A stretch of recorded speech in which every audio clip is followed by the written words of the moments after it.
হয়তো এটাই আমার হাজবেন্ডের সাথে আমার জীবনের শেষ ইফতার। আসসালামু আলাইকুম এভরিওয়ান, সবাই কেমন আছেন? আলহামদুলিল্লাহ, আল্লাহর রহমতে আমরা অনেক ভালো আছি। ওয়েলকাম জানাচ্ছি সবাইকে আজকের নতুন একটি ভিডিওতে। আজকে শেষ রমজানের শেষ ইফতার। এই জন্য তো আহিদ সাহেব আমাকে বলল যে ইফতার করার জন্য বাহিরে যাওয়ার জন্য। তো আমার তো শরীরটা অনেক বেশি খারাপ থাকাতে আমার একদমই যেতে ইচ্ছে করছিল না। তারপরেও যেহেতু অনেক বেশি রিকোয়েস্ট করছিলেন, তাই ভাবলাম যে রেডি হই। আর আহিদ সাহেব যেহেতু আমাকে শাড়ি পরা অনেক বেশি পছন্দ করে, যেহেতু বাহিরেও যাব, এজন্য তো শাড়ি পরতেই বলল। তো যেহেতু অনেক বেশি গরম পড়ছে, তার উপরে অসুস্থতা, সব কিছু মিলিয়ে শাড়ি পরার ইচ্ছাটাও ছিল না। যেহেতু আহিদ সাহেবও চেয়েছে শাড়ি পরি, তাই ভাবলাম যে শাড়ি পরা যেতেই পারে, যত কষ্টই হোক না কেন শাড়ি পরি। এই তো শাড়ি পরে রেডি হয়ে পড়েছি। রেডি হয়ে এখন বাহিরে চলে যাব। আর যেহেতু রেস্টুরেন্টে ইফতার করব, এই জন্য ইফতারের আগ মুহূর্তেই যাচ্ছি।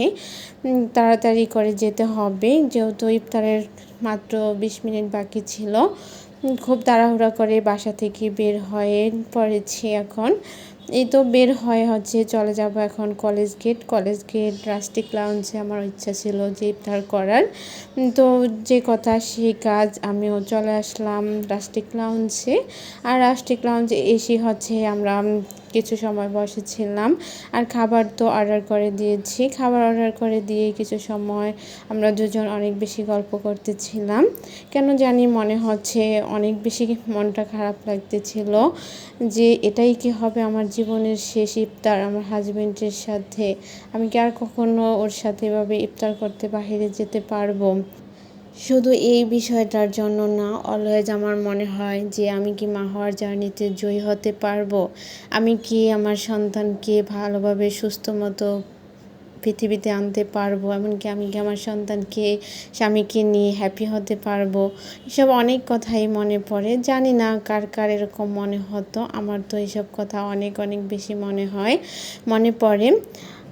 আর কোন কোন আপুদেরও আমার মতো এরকম হয়, অবশ্যই কমেন্ট করে জানাবেন। জানি না আমি মা হওয়ার জার্নিতে জয়ী হতে পারবো কি না, কিন্তু আল্লাহর কাছে একটাই চাওয়া, আমি যেন আমার সন্তান, আমার হাজবেন্ডকে নিয়ে সারা জীবন ভালো থাকতে পারি, আমি সবাইকে নিয়ে সুখে থাকতে পারি। আল্লাহ যেন আমাকে সে হায়াত, এমনকি সেই সুস্থতা দান করেন।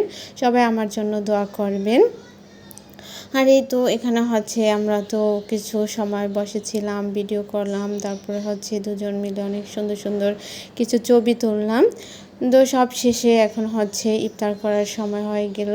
আর যেহেতু আমরা ইফতারের একটু আগ মুহূর্তে এসেছি, ইফতার খাবারটা সার্ভ করতেও একটু লেট হয়েছিল। আর এই তো খাবারটা সার্ভ করার পরে এখন আমরা ইফতার করতেছিলাম। তো সব কিছু মিলিয়ে আলহামদুলিল্লাহ শেষ রমজানের শেষ ইফতার খুব সুন্দরভাবে শেষ করলাম। জানি না আল্লাহ তাআলা কি আগামী রমজান পর্যন্ত আমাদেরকে বাঁচিয়ে রাখবেন কি না। তো আল্লাহর কাছে লাখো কোটি শুকরিয়া যে এই রমজানটাও আমাদেরকে এত সুন্দরভাবে কাটানোর তৌফিক দান করেছেন। কেন জানি না মনটা অনেক বেশি খারাপ লাগতেছিল। সবাই আমার জন্য দোয়া করবেন, আমি যেন স্থির থাকতে পারি, এমনকি আমি যেন আমার সন্তানকে সুস্থ মতো এই পৃথিবীর আলো দেখাতে পারি। তো সবাই ভালো থাকবেন, সুস্থ থাকবেন, আর আমাদের জন্য অনেক বেশি দোয়া করবেন। আল্লাহ হাফেজ। Thanks for watching.